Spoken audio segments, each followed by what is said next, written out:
رب العالمین اما بعد فاعوذ باللہ من الشیطان الرجیم بسم اللہ الرحمن الرحیم فاصلحوا بینہما بالعدل واقسطوا ان اللہ یحب المقسطین۔ صدق اللہ العظیم۔ معزز دوستو، کسی بھی معاشرے، کسی بھی سلطنت اور کسی بھی حکمران کے اقتدار کی بقا کے لیے جو چیز لازم ہے اور ضروری ہے وہ عدل و انصاف ہے۔ اگر کسی معاشرے سے یا کسی سلطنت سے عدل و انصاف ختم ہو جاتا ہے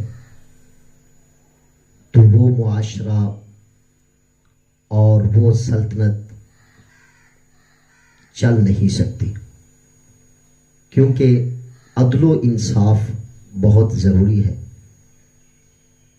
جہاں عدل و انصاف نہیں ہوتا وہ بستیاں، وہ شہر، وہ ملک برباد ہو جاتے ہیں۔ تو لہذا جو انصاف کا قتل عام کرتا ہے وہ ظلم کرتا ہے، اور اس کے بارے میں مشہور ہے کہ کفر کا نظام تو چل سکتا ہے، ظلم کا نظام نہیں چل سکتا۔ تو ہمیں یہ دیکھنا ہوگا کہ ہمارے ملک کے اندر، ہمارے علاقے کے اندر کہیں نا انصافی تو نہیں ہو رہی، کہیں ظلم تو نہیں ہو رہا۔ یہ بھی پریشان کن صورتحال ہے کہ عالمی عدالتی نظام میں، یعنی عدل کی دنیا میں، پاکستان کا 128واں نمبر ہے، حالانکہ یہ اسلامی جمہوریہ پاکستان ہے۔ ہونا تو یہ چاہیے تھا کہ پاکستان کا انصاف کے اندر، عدالتی نظام کے اندر پہلا نمبر ہونا چاہیے تھا، کیونکہ اس کو بنانے والوں کا نعرہ کیا تھا؟ پاکستان کا مطلب کیا؟ لا الہ الا اللہ، اور نظام ریاست کیا ہوگا؟ محمد الرسول اللہ۔ لیکن معاملہ بالکل اس کے خلاف ہے۔ حالانکہ اسلام جو ہے، اسلام نے انصاف کا درس دیا ہے، اسلام نے عدل کا درس دیا ہے، اور یہ اسلامی جمہوریہ پاکستان، اس کے اندر انصاف اور عدل کا جو نظام ہے یہ بہت کمزور ہو چکا ہے۔ ہمارا ملک اسلام کے نعرے پہ بنا ہے، کلمہ طیبہ کے نعرے پہ بنا ہے، تو اس لیے ہمیں قرآن سے، حدیث رسول سے کچھ سیکھنا چاہیے جو انصاف کا درس دیا گیا ہے۔ آپ دیکھیں پیارے آقا علیہ الصلوۃ والسلام کی پاک زندگی کا مطالعہ کریں، حضور کی سیرت کو دیکھیں، خلفائے راشدین کی زندگی کو دیکھیں کہ وہ کس طرح انہوں نے انصاف اور عدل کو قائم کیا، اور خود بھی وہ معزز تھے اور ان کی رعایا نے بھی عزت سے زندگی گزاری۔ حضرت سیدنا عمر رضی اللہ تعالیٰ عنہ، آپ کی زندگی کو دیکھیں، آپ کے دور حکومت کو دیکھیں کہ آپ کے دور میں، آپ کے خلافت کے دور میں جب زمین پہ زلزلہ آیا، جب جنبش ہوئی، تو آپ نے زمین کے اوپر درہ لہرایا، کوڑا مارا اور فرمایا اے زمین، کیا میں نے تجھ پہ عدل و انصاف کو قائم نہیں کیا؟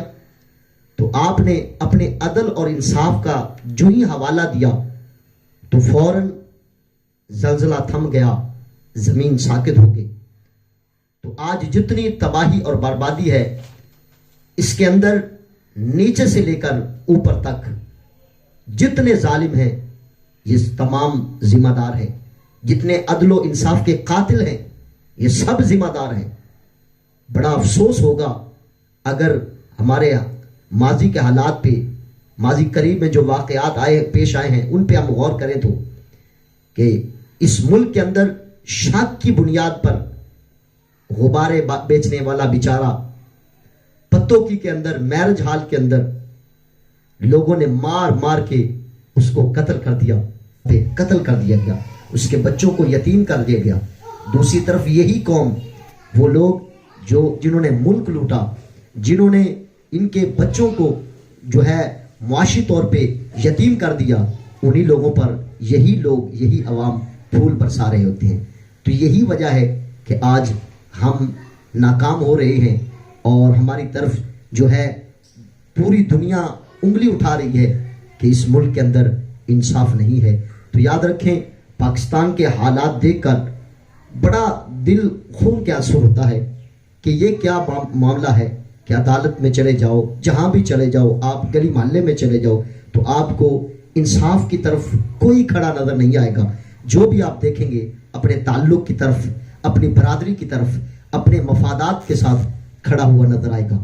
تو یاد رکھیں، جو چاہے نیچے سے لے کر اوپر تک جہاں بھی انفرادی فیصلہ ہو، اجتماعی ہو، پنچایت ہو، عدالت ہو، جہاں بھی ہو، وہاں پہ تعلق کے بجائے جو ہے ذاتی مفادات کی بجائے عدل کا لحاظ رکھنا چاہیے اور مظلوم کے ساتھ کھڑا ہونا چاہیے.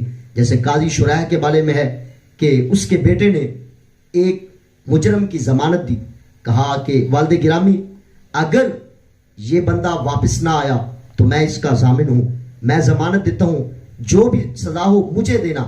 پھر کیا ہوا کہ وہ مجرم واپس نہ آیا جس کی ضمانت دی گئی تھی. تو قاضی شریح نے حکم دیا، کہا میرے بیٹے کو گرفتار کیا جائے اور اس کو جیل کی سلاخوں کے پیچھے ڈال دیا جائے، کیونکہ اس نے ایک مجرم کی ضمانت دی ہے، چاہے یہ میرا بیٹا ہی ہے، لیکن میرا عدل مجھ کو یہ اس بات پہ ابھارتا ہے، تقاضا کرتا ہے کہ میں اپنے بیٹے کو اس مجرم کے آنے تک جیل کے اندر رکھوں. پھر تاریخ کے اوراق میں محفوظ ہے، پھر ایسے ہی ہوا، جب تک وہ شخص پلٹ کے نہ آیا قاضی شریح کا بیٹا جیل کے اندر پڑا رہا. تو یہ ہے انصاف. لیکن ہمارے ہاں کیا ہے، عجیبی انصاف کا، عدل کا نظام ہے کہ یہ صدر صاحب ہیں انہیں استثناء دے دو، یہ وزیر اعظم صاحب ہیں انہیں تو استثناء دے دو، یہ جناب فلاں صاحب ہیں ان کو استثناء دے دو. لیکن دوسری طرف غریب کی ماں کی میت بھی پڑی ہے تو اس کو جنازہ پڑھنے کی بھی اجازت نہیں ہے. یہ ہے ہمارا انصاف اور اسی وجہ سے ہم ناکام ہوتے جا رہے ہیں. ہمارے ہاں جو ہے ظلم کی جو تعریف ہے وہ بھی ہم نے اپنے اپنے تعریف کر رکھی ہے کہ جو ظلم اسے کہتے ہیں جو اپنے اوپر ہو، جو کسی دوسرے کے اوپر ہو اس کو ہم ظلم نہیں کہتے. جو بے انصافی اپنے کے ساتھ ہو، نا انصافی ہو، اس کو ہم نا انصافی کہتے ہیں، اور جو دوسرے کے ساتھ ہو اس کو ہم نا انصافی نہیں کہتے. تو دیکھیں آپ ماضی قریب کے اندر ذرا جھانک کر تو دیکھیں، 2 سال قبل کی بات ہے جب چوک یتیم خانہ پہ کچھ لوگوں کو شہید کیا گیا، تقریباً 35 کے قریب لوگ شہید ہو گئے اور پولیس کے ذریعے ان کو قتل کروا دیا گیا. ان کا ظلم، ان کا جو ہے جرم کیا تھا؟ یہ صرف جرم تھا کہ وہ محبت مصطفیٰ کے لیے نکلے تھے، یہ ان کا جرم تھا. پھر وَتِلْكَ الْأَيَّامُ نُدَاوِلُهَا بَيْنَ النَّاسِ، پھر وہ وقت بھی آیا ظلم کرنے والے خود جناب جب نیچے آئے، وہی چوک یتیم خانے پہ جو غازی بنے تھے پولیس والے، انہی نے لوگوں نے جب ان پہ شیلنگ کی تو فوراً وہ چیخ اٹھے کہ یہ کس قانون میں ہے، یہ نا انصافی ہے، یہ ظلم ہے، یہ کیا ہو رہا ہے، ہمارے اوپر جو ہے شیلنگ کی جا رہی ہے، ہمارے بندوں کو پکڑا جا رہا ہے. تو فوراً مجھے مظفر وارثی کے وہ اشعار یاد آئے. مظفر وارثی نے بڑی خوبصورت بات کہی تھی. اس نے کہا چہرے جدید جسم پرانے لگے مجھے، ایک ہی موڑ پر تمام زمانے لگے مجھے، میں تنہا چل رہا تھا تو خوش ہو رہے تھے لوگ، پہنچی جو آگ ان تک تو بجھانے لگے مجھے. یارو ایسے نہیں، یہ نہیں ہے نظام انصاف اور اسلام کا عدل کا نظام جو آج ہم نے قائم کر رکھا ہے. یاد رکھیں اسلام کا نظام کیا ہے، عدل کا نظام کیا ہے. ذرا مطالعہ تو فرمائے. قاضی شریح کی عدالت ہے، امیر المؤمنین حضرت علی رضی اللہ تعالیٰ عنہ تشریف لاتے ہیں اور فرماتے ہیں کہ میری ایک زرہ گم ہوئی ہے اور فلاں یہودی کے پاس زرہ ہے. تو قاضی شریح نے ایک ہی جملہ کہا حضور آپ کے اقوال سچے ہیں، آپ سچے ہیں، لیکن اس عدالت کا جو نظام ہے، جو اصول ہیں، قواعد ہیں، اس کے مطابق آپ کو گواہ پیش کرنے ہوں گے. تو حضرت مولا علی رضی اللہ تعالیٰ آپ نے اپنے صاحبزادوں کو اور غلام کو گواہ کے طور پر پیش کیا. جب گواہوں کو دیکھا گیا تو قاضی شریح نے یہ معاملہ اٹھایا، کہا حضور جو عدالتی قوانین ہے ان کے مطابق اولاد کی باپ کے حق میں اور غلام کی آقا کے حق میں گواہی قبول نہیں۔ لہٰذا میں فیصلہ یہ دیتا ہوں کہ یہودی جو ہے یہ زرہ میں اس کو دیتا ہوں، اس کے حق میں فیصلہ دیتا ہوں۔ تو حضرت سیدنا مولا علی رضی اللہ تعالیٰ نے اس فیصلے کو قبول فرمایا۔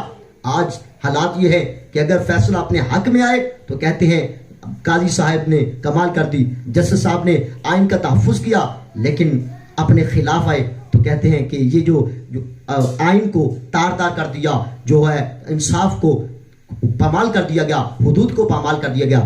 ایسا نہیں، سیدنا علی رضی اللہ تعالیٰ نے اس فیصلے کو قبول کیا۔ جب یہودی نے انصاف دیکھا تو اس نے دیکھ کے متاثر ہو کے کلمہ پڑھا اور وہ مسلمان ہو گیا۔ دوستو، یہ ہے انصاف، یہ ہے عدل۔ تو ہمیں چاہیے کہ ہمیں انصاف، اس ملک کے اندر انصاف کا نظام بحال کرنا چاہیے، چاہے وہ کوئی پنچایت ہو، چاہے کوئی انفرادی فیصلہ ہو، یا کوئی اجتماع ہو، یا پاکستان کی جو ہے عدلیہ ہو، عدالت ہو، جو بھی ہو، سب کو انصاف کے اصولوں کو مد نظر رکھنا چاہیے۔ دوستو، وہ ایک لطیفہ بھی ہے، ایک حکایت بھی ہے کہ ایک جگہ پہ جو سمجھایا گیا، بڑی خوبصورت بات کہی گئی، حکایت ہے کہ ایک جگہ پہ ایک مور اور مورنی سفر میں تھے، جنگل میں جا کے ایک رات کے لیے ٹھہرے، درخت کے نیچے ٹھہرے۔ اس درخت کے اوپر ایک الو بھی رہتا تھا۔ تو مورنی نے سوال کیا مور سے، کہا کہ اے مور، یہ جو جنگلات بن چکے ہیں اور یہ جو جنگل ہم دیکھ رہے ہیں، کہیں کوئی انسان نظر نہیں آتا، یہ جنگل کیسے بنتے ہیں؟ تو اس مور نے جواب دیا مورنی کو، کہا کہ یہ جو الو ہے نا، جہاں پہ الو آ جاتے ہیں، ان الوؤں کی وجہ سے جنگل بن جاتے ہیں، آبادیاں ویرانیوں میں تبدیل ہو جاتی ہیں اور یہ جنگل بن جاتے ہیں، یہ الوؤں کی وجہ سے ہے۔ وہ جو اوپر بیٹھا الو تھا وہ سن رہا تھا، اس کو یہ بات بڑی ناپسند لگی۔ جب صبح ہوئی تو مور اور مورنی اپنا سفر طے کرنے کے لیے جب چلنے لگے تو اس الو نے مور کو پکڑ لیا، کہا اے مور، تو کتنا ظالم ہے۔ اس نے کہا میں نے کیا ظلم کیا ہے؟ کہا ایک تو ظلم یہ کیا ہے کہ رات میرے درخت کے نیچے گزاری ہے، میرے جنگل میں گزاری ہے، اور دوسرا ظلم یہ کر رہا ہے کہ میری مورنی لے کر ساتھ جا رہا ہے۔ مور نے کہا ارے تجھے سچ میں الو ہی کہتے ہیں کہ مور کی مورنی ہوتی ہے، الو کی مورنی نہیں ہوتی۔ تو اس نے کہا کوئی بات نہیں، ہم اس کا کسی عدالت سے کروا لیتے ہیں، کسی پنچایت سے کروا لیتے ہیں۔ تو وہ ساتھ ہی ایک میاں صاحب کا ڈیرا تھا، وہ الو مور اور مورنی کو لے کر وہاں میاں صاحب کے پاس پہنچا۔ تو وہاں پہنچ کر اب سارا معاملہ ان کے سامنے رکھ دیا گیا، سارا معاملہ ان کے سامنے بیان کر دیا گیا۔ تو اس میاں صاحب نے الو کی طرف مخاطب ہو کے فرمایا کہ ارے الو، کبھی مورنی الو کی بھی ہوئی؟ مورنی تو مور کی ہوتی ہے۔ تو اب اس میاں صاحب نے مور کے حق میں فیصلہ دے دیا اور الو کو ساتھ سختی سے منع کیا کہ آئندہ ایسا کام نہ ہو، ورنہ تجھے اس کا خمیازہ بھگتنا پڑے گا۔ اب کیا ہوا، الو نے کھڑے ہو کر میاں صاحب کو ایک طرف ایک سائڈ پہ بلایا، کہا میاں صاحب بات سنو، فیصلہ تو آپ نے کر دیا ہے، لیکن آپ کو ذرا یہ بتا دوں، کل کو ووٹ میں نے آپ کو دینے ہیں، اس مور نے نہیں دینے، کیونکہ یہ تو کسی اور حلقے کا ہے، کسی اور علاقے کا ہے، تو یہ وہاں پہ چلا جائے گا، تو ووٹ میں نے دینے، آپ کو کام مجھ سے پڑھنا ہے، اس مور سے نہیں پڑھنا، لہٰذا آپ کو چاہیے کہ میرے حق میں فیصلہ دے۔ میاں صاحب واپس دوبارہ کرسی انصاف پہ آئے تو انہوں نے کہا کہ ذرا مور صاحب کو بلائے۔ مور جب آیا تو میاں صاحب نے کہا ہاں معاملہ اب مجھے سمجھ آیا کہ اصل میں یہ جو مورنی ہے یہ الو کی ہے، تیری نہیں ہے، تیرے حق میں یہی فیصلہ ہے کہ تو اس علاقے کو جلدی سے چھوڑ کے چلا جا۔ اب مور باہر نکلا، سر جھکا کے، آنسو بہا کے روتا ہوا جا رہا ہے۔ الو مورنی کو لے کر جب باہر آیا تو اس نے مور کو آواز دی، کہا ارے مور میری بات سن۔ مور واپس آیا، کہنے لگا ہاں الو اب کیا چاہتا ہے؟ اب میرے پاس تجھے دینے کے لیے کیا بچا ہے؟ تو نے میرا کھانا برباد کر دیا۔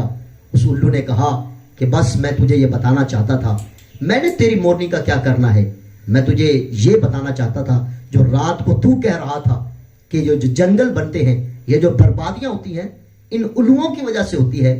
میں تجھے بتانا چاہتا تھا کہ یہ جنگل ہماری وجہ سے نہیں بنتے، ان عدالتوں کے اور ان پنچایتوں کے فیصلوں کی وجہ سے بنتے ہیں۔ تو لہٰذا الو کا کوئی قصور نہیں ہے، ہمارے ہاں بھی یہی ہے. اس بیچاری عوام کا کوئی قصور نہیں ہے, حالات کا کوئی قصور نہیں ہے, جتنا قصور ہے ان فیصلوں کا قصور ہے کہ جن میں امیر جب ہمارے ویڈیو بن جائے, سب کچھ ہو جائے, تو وہاں پہ جو ہے کہا جاتا ہے کہ ثبوت ناکافی ہے, اور غریب پہ الزام بھی آ جائے تو اس کے بارے میں جو فیصلہ ہوتا ہے ہم سب اس بارے میں آگاہ ہیں. اس لیے دیکھنا ہوگا اس ملک کو برباد جو کیا جا رہا. میں یہ بات کہا کرتا ہوں کہ اس ملک کو برباد کرنے کے لیے کوئی ایک آدھا سیاستدان ہی کافی تھا. اتنے لوگوں کو اکٹھا کر کے ملک کیوں دیا گیا؟ اس ملک کو برباد کرنے کے لیے خان صاحب کافی تھے, وہ بھی کر رہے تھے, لیکن اب اتنے لوگوں کا ایک اچار بنا کے ملک ان کے حوالے کر دیا گیا تاکہ سب مل کے کھائے. میں کیوں نہ یہ کہوں کہ ہر برباد گلستان کو کرنے کے لیے ایک ہی الو کافی تھا. ہر شاخ پہ الو بیٹھا ہے, انجام گلستان کیا ہوگا؟